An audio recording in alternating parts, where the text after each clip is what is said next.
E.M. Hoover एक American भूगोलवेत्ता थे। इन्होंने 1948 में न्यूनतम परिवहन लागत विचारधारा के सिद्धांत को प्रतिपादित किया था, जिसमें इन्होंने किसी उद्योग में वस्तुओं के उत्पादन प्रक्रिया से संबंधित टेक्निकल मुद्दों पर संक्षेप में बात करते हुए मुख्य रूप से कुल परिवहन लागत और कुल उत्पादन लागत पर अपने विचारों की एक विस्तृत व्याख्या को प्रस्तुत किया था, जो कि किसी भी उद्योग के लिए एग्जैक्ट अवस्थिति निर्धारण में प्रत्यक्ष रूप से प्रभावित करता है और इसीलिए इनके सिद्धांत को न्यूनतम परिवहन लागत विचारधारा के सिद्धांत के नाम से जाना जाता है।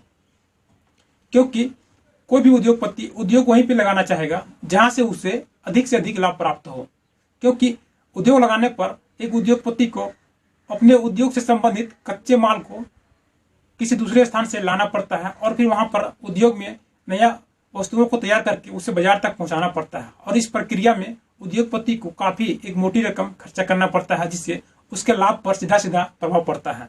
और इसी बात को E.M. हूवर ने अपने सिद्धांत में विस्तृत रूप से व्याख्या करके यह बताने का प्रयास किया है कि कहां पर उद्योग को लगाया जाए कि अधिक से अधिक एक उद्योगपति को लाभ प्राप्त होगा और उद्योग लंबे समय तक कार्यशील रह सकता है। तो आइए हम लोग चलते हैं, इस सिद्धांत को ग्राफ के तौर पर अच्छे से समझने का प्रयास करते हैं। आप बने रहे हमारे साथ। आपको आज बहुत सारे पॉइंट्स बताने का मैं प्रयास करूंगा जो कि आपके एग्जाम में अक्सर पूछा जाता है। इस ग्राफ को समझाने से पहले आइए मैं आपको स्केच करके रेंडमली हाथ से यह समझाने का प्रयास करता हूं कि यह सिद्धांत की क्या अपेक्षा है। मान लेते हैं कि यह क्षेत्र जो गोलाकार किया हुआ है यह एक प्रदेश क्षेत्र है। इस क्षेत्र में, इस प्रदेश में आपको एक फैक्ट्री लगाना है, प्लांट कारखाना लगाना है सूती वस्त्र उद्योग का। आप इसके अंतर्गत कहाँ पे लगाएंगे कि आपको अधिक से अधिक लाभ होगा, क्योंकि उद्योग लगाने का मकसद यही होता है कि हम ऐसी जगह पे लगावे जहाँ से हमें अधिक से अधिक लाभ हो, चाहे परिवहन करने के माध्यम से हमको अधिक से अधिक पैसा बचाना हो या प्रोडक्ट को तैयार करने में अधिक पैसा बचाना हो या तो उसको मेंटेनेंस के रूप में अधिक से अधिक हमको पैसा को बचा। मुख्य लक्ष्य रहता है कि हमको प्लांट कहाँ पे लगाने से अधिक मुनाफा होगा। तो चलिए, इस ग्राफ में आपको इस चित्र में दिया हुआ है, यह एक बाजार क्षेत्र है।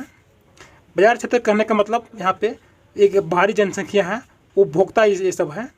और यहाँ पे दिया हुआ आपका कच्चा माल। कच्चा माल कहने का मतलब है सूती वस्त्र उद्योग के लिए आपको कॉटन चाहिए। कॉटन कहने का मतलब है कपास। तो यहाँ पे कच्चा माल के रूप में कपास पड़ा हुआ इस एरिया में है।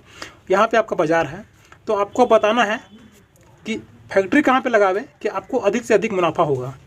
अगर हम कह दें कि यहाँ पे लगावे सूती वस्त्र उद्योग फैक्ट्री तो आपको कितना लाभ फायदा होगा, आप जरा देखिए। यहाँ पे कच्चा माल है। आप पहले यहाँ से आपका परिवहन ट्रक जाएगा, यहाँ पे कच्चा माल लाएगा, यहाँ लोडिंग करेगा, फिर यहाँ लाएगा, फिर यहाँ इसको उतारेगा, फिर यहाँ तैयार करेगा माल को, फिर उसको तैयार और चढ़ा करके ट्रक में आपको फिर माल को बाजार ले जाना पड़ेगा बेचने के लिए। फिर यहाँ आपका जो छोटे छोटे दुकान होंगे वहाँ पे आपको इसको उतारना पड़ेगा, फिर आप उसको बेचेंगे। तो ज़रा ध्यान देने वाली बात है कि आप उसी कच्चा माल को, जो कि कच्चा कपास एक ऐसा चीज़ होता है जो कि इसका भार ह्रास नहीं होता है, जो कच्चा होता है कच्चा माल के रूप में होता है, तैयार करने के बाद भी उसका वेट वही का सेम के सेम रहता है। तो ऐसे हालात में E.M. हूवर महोदय का कहना है कि उद्योग को ऐसे जगह पे लगाया जाए कि जहाँ से हमको उसे बार बार उसे लादना और उतारना ना पड़े, क्योंकि ये तो एक भार ह्रास वाला कच्चा पदार्थ है नहीं, इसका तो जो वेट रहेगा वही फाइनली भी रहेगा। तो क्यों ना ऐसे उद्योग को हम डायरेक्ट बाजार क्षेत्र में ही लगाई जाए। क्योंकि हम यहाँ पे अगर बीच में लगाते हैं तो हमको यहाँ से कच्चा माल को लादना पड़ेगा, फिर यहाँ उतारना पड़ेगा, फिर लाद कर फिर यहाँ बेचना पड़ेगा जा करके।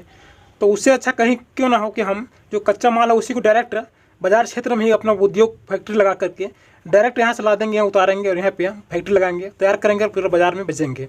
हमको अधिक से अधिक यहाँ पे कम से कम जो लोडिंग का जो भाड़ा होगा वो तो हमको बच जाएगा ना। तो परिवहन लागत का कहने का मतलब है परिवहन करने में हमको तो जो भी माल होता है उसको लादना पड़ता है फिर बेचना पड़ता है। तो इस तरह से देखा जाए सूती वस्त्र उद्योग के दृष्टिकोण से तो उद्योग इस हालात में बाजार क्षेत्र में ही लगाने से अधिक फायदा होगा। इसी तरह से अब बात करते हैं लोहा उद्योग के लिए।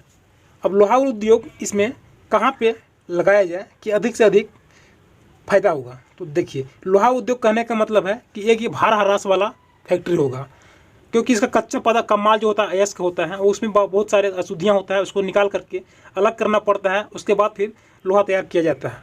तो ऐसे हालात में हमको बाज़ार यहाँ पे हालांकि यहाँ पे बाज़ार यहाँ पे है, लेकिन हमको लोहा उद्योग जो है यहाँ पे भी बीच में ना लगा करके, क्योंकि अगर हम यहाँ लगाते हैं तो यहाँ से कच्चा माल को पहले हम यहाँ लाएंगे, फिर उतारेंगे, फिर यहाँ बनाएंगे, उसको तैयार करेंगे, फिर बाज़ार बेचेंगे, तो उसमें हमको डबल खर्चा होगा। एक तो लोडिंग अनलोडिंग का खर्चा यहाँ प्लस होगा, आपका बढ़ेगा।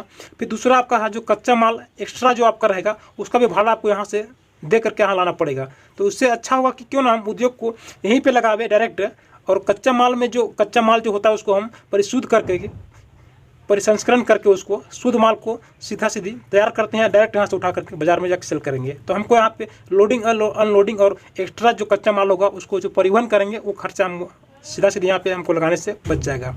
इस तरह से E.M. हुबर महोदय ने कई तरह के और एग्जाम्पल दिए हैं और ये बताने का प्रयास किए हैं, इस तरह से बताने का प्रयास किए हैं E.M. हुबर महोदय कि उद्योग वैसे जगह पे लगाना चाहिए जहाँ से हमें परिवहन के रूप में जो खर्चा होता है एक्स्ट्रा, उस सब बचाने के लिए वैसे जगह का चुनाव करना चाहिए जहाँ से हमें अधिक से अधिक मुनाफा हो। इस ग्राफ के माध्यम से हुबर महोदय ने यह बताने का प्रयास किए हैं कि भिन्न भिन्न परिवहन के साधनों का प्रयोग करने पर किस तरह से परिवहन भाड़ा दूरी के हिसाब से बढ़ता है। जैसे कि यहाँ पर दिख रहा है, ट्रक का प्रयोग करने पर प्रति क्विंटल जो भाड़ा है वह सबसे अधिक दिखा रहा है, और रेल मार्ग का प्रयोग करने पर भाड़ा उससे थोड़ा कम दिखा रहा है, और जल मार्ग का प्रयोग करने पर भाड़ा सबसे कम दिखा रहा है। इससे यह स्पष्ट है कि अधिक दूरी का सफ़र करने पर परिवहन का जो भाड़ा होता है वह अपेक्षाकृत कम होता है, सिवाय अपेक्षा कम दूरी का। जैसा कि प्रैक्टिकली भी हम लोग देखते हैं, अधिक दूर का सफ़र करना पड़ता है, किसी माल को लेकर जाना पड़ता है, तो वहाँ पे हमें भाड़ा अपेक्षाकृत कम देना पड़ता है, कम दूरी वाला की जगह के हिसाब से। जैसा कि इस ग्राफ में स्पष्ट दिख रहा है, जो परिवहन का जो दर है वह एक निश्चित दूरी जाने के बाद धीरे धीरे गिरना शुरू हो गया है। इससे यह स्पष्ट हो जाता है कि एक निश्चित दूरी जाने के बाद जो भाड़ा होता है परिवहन खर्च, वो धीरे धीरे दूरी के हिसाब से धीरे धीरे घटना शुरू हो जाता है। साथियों, इस तरह से मैं E.M. हुबर महोदय के न्यूनतम परिवहन लागत सिद्धांत को संक्षेप में बताने का प्रयास किया हूँ। उम्मीद करता हूँ कि आप लोग इसे आसानी से समझ गए होंगे, और अब भी आपको कहीं डाउट है तो आप हमें कमेंट करें, मैं आपको फिर से समझाने का प्रयास करूँगा। तब तक के लिए धन्यवाद।